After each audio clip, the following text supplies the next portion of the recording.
Elise Charbonne's Action Research Multimedia Presentation.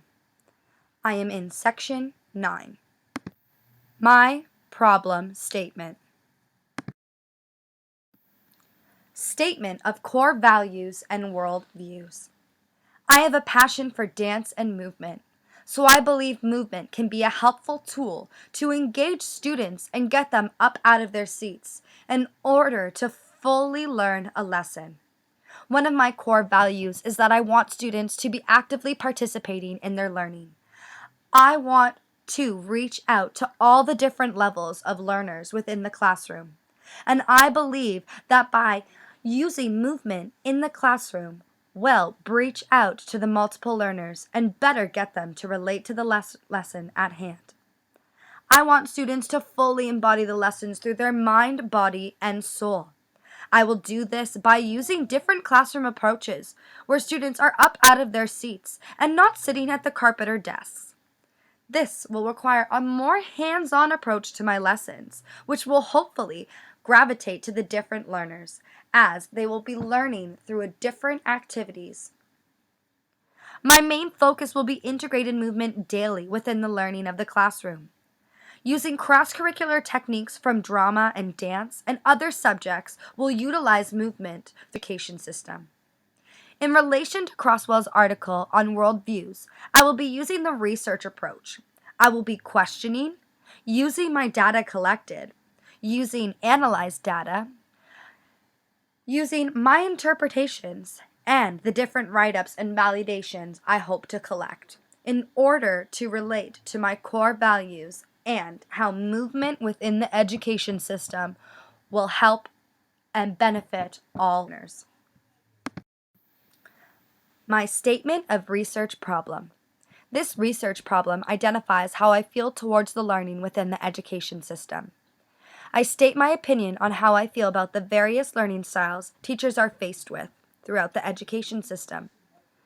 I believe that if they use a more movement-based approach to their lessons, they will be meeting the needs of all the different learning styles within their classroom.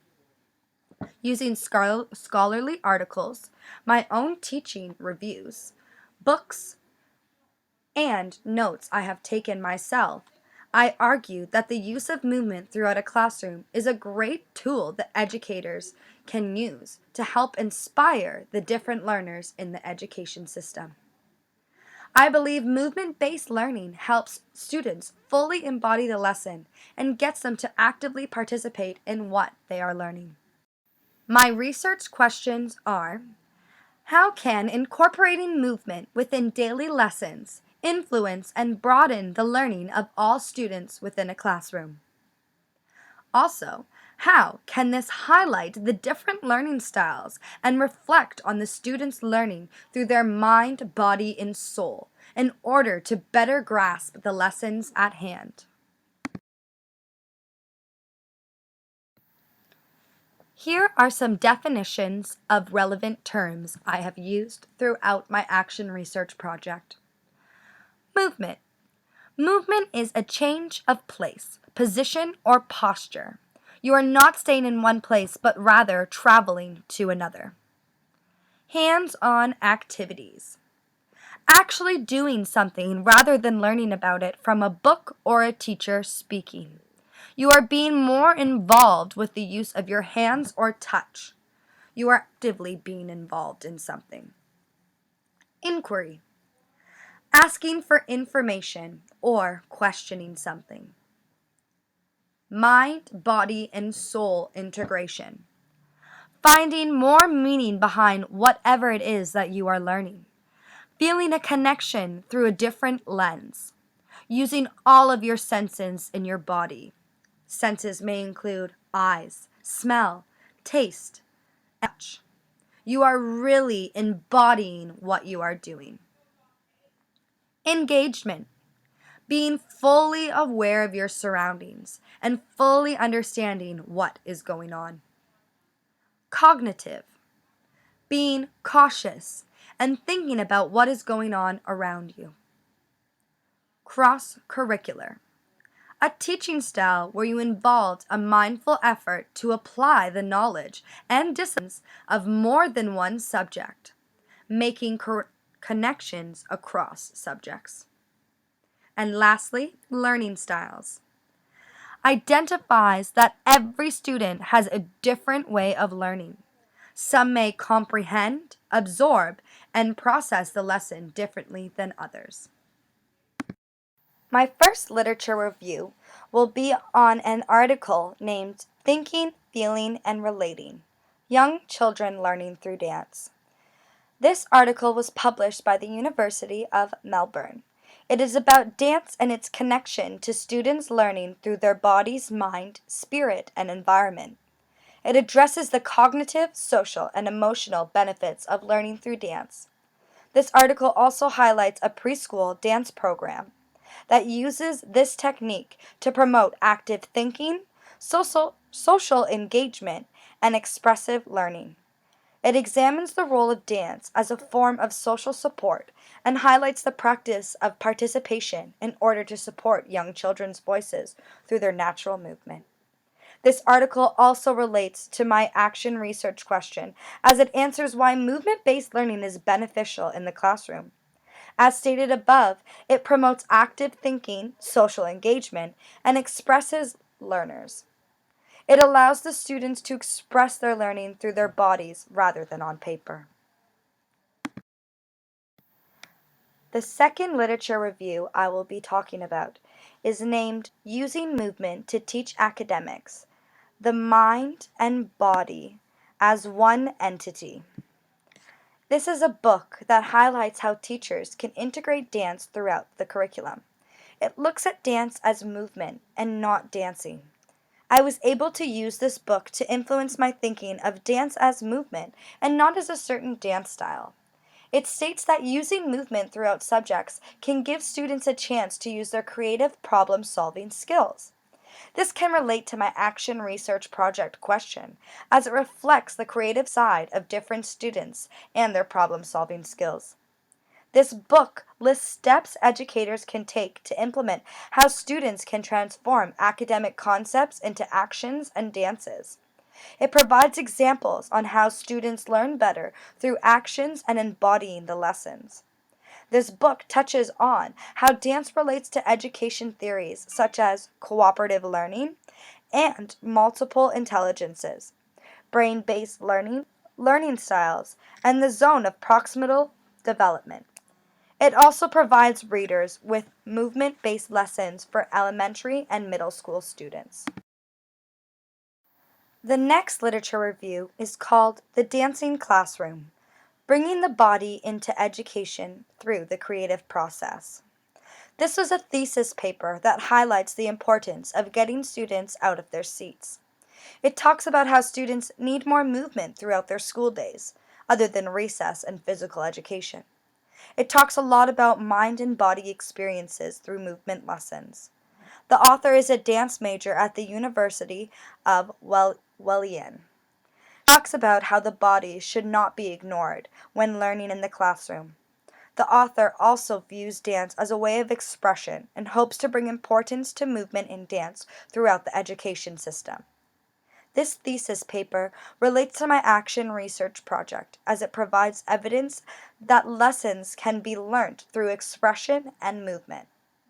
Again, this article helps relate to the different learning styles educators may be faced with. It's proving that dance and movement in lessons allow students to experience and learn better through their bodies rather than on paper.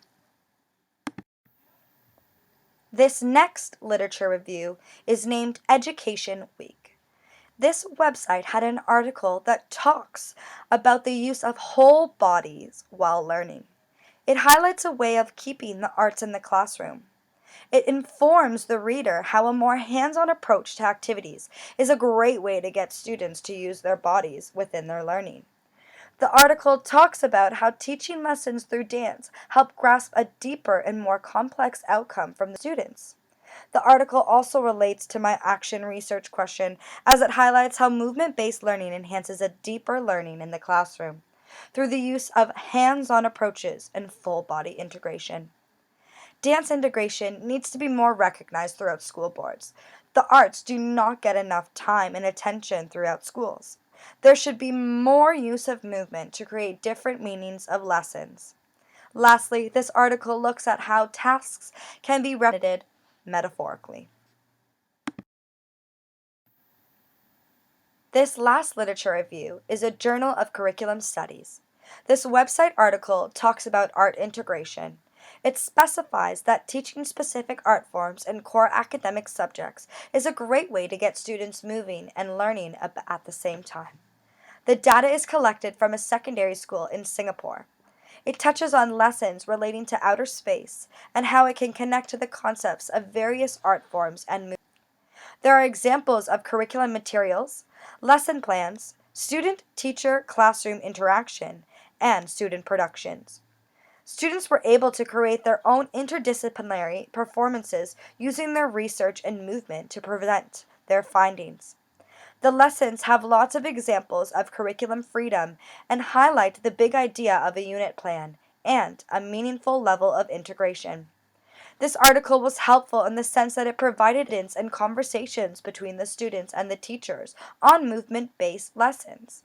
It was proven that the learning about space through movement helped the students better understand the concepts and fully embody what they were learning in a fun and engaging way. My research plan, the data sources. Data sources. The first data source I will use will be journals. I am hoping to get a better grasp of the lessons or activities using movement through the different journal entries I will be taking after completing each lesson. I will see the activities through the lens of an educator, myself. I will be getting a better sense of what went well and what went wrong, making notes of each. The teacher will be involved in the collection of the data as well as the students. Maybe the students may make reflections in their journals of what they liked, what they thought went well, and what they thought did not. The data will be collected for the course of a unit or activity being used. Note-taking during the lessons and reflections written after will be used to collect the data as well. The second data source I will be using is surveys and questionnaires. The use of surveys and questionnaires will help better grasp the attitudes, beliefs, and opinions of teachers, students, and parents on integrating movement throughout the education system. Colleagues, researchers, principals, students, and guardians will be involved in the collection of this data. I will be handing out surveys and questionnaires on what they think is best when incorporating movement into lessons. The data will be collected before starting the research and lesson planning, and can be collected every year before doing these lessons. A written questionnaire where people can circle the questions they believe fit best will help get a better understanding of movement-based learning and the thoughts of others around us. The last data source I choose to use is student work samples. This will help the teacher identify how students understand the lesson and where they struggle and need growth. The students within my classroom will be used throughout this collection. The teacher will be collecting lessons and student work throughout the years of teaching, so they are able to make reflections on high-level thinkers and low-level thinkers. The teacher will ask the students if he or she can have their work for the next years to come. They will be making reflections on their work as well as using them as examples. We will also ask students if we can make photocopies of their work if they prefer to keep their work.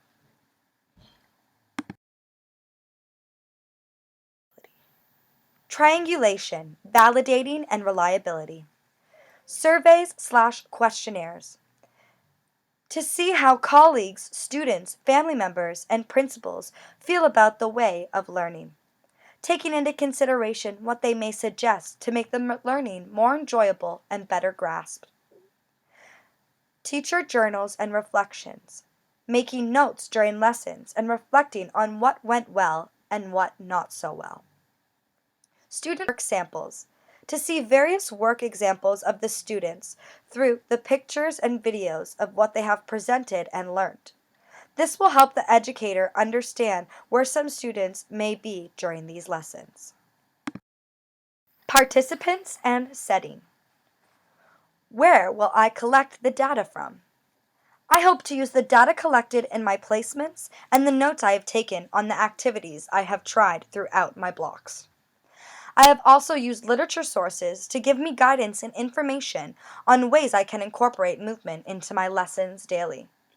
Using the data collected from my associate teachers, myself, and the literature sources, I hope to grasp a better understanding of movement throughout the different subjects. Who is involved? The people that are going to be involved in this process will be students, teachers, scholarly writers, the parents and guardians. My research plan, the data collection procedures. A timeline chart of the data collection procedures. The type of data, survey/questionnaires. How often will it be collected and when will it be collected? It will be collected at the beginning and end of the school year. A questionnaire/survey will be collected from the students, teachers, and guardians about incorporating movement into lessons. The second type of data is teacher journals and reflections. How often will it be collected and when will it be collected? Journals and reflections will be taken bi-weekly from the teacher. It will start from the months of September to June, making reflections daily about the lessons when movement is incorporated. The last type of data is student work samples. This will be collected monthly from the students. We will collect one high-level piece of work and as well as one low-level piece of work. We will either collect these or photocopy these. I will also document activities with pictures and videos after getting consent from the parents. Ethical considerations. I will maintain confidentiality by keeping the students' names out of my research I have collected. I will use names such as Student A, Student B, Student C, or Student D. When taking video or pictures, I will make sure students and parents have consent that I am taking these pictures and videos beforehand. I will only use the pictures that do not show faces of my students when posting them online and in my final project. I will also blank out the names of my students after collecting their work for examples. To conclude, overall, this research study supports my knowledge of teaching because it allows me to design lessons that use movement in order to better support the learning styles of all the students in my classroom. I hope to engage all of my students by incorporating movement and getting them to fully participate. This research will help me with my background information on why movement towards these lessons works well and not as well with other subjects. I will have to try out certain things and see what does work best. I will have noted references and journal entries that support my lessons and what works best and what does not work best. It will allow me to become a more hands-on teacher with units designed to all the learning styles in my classroom.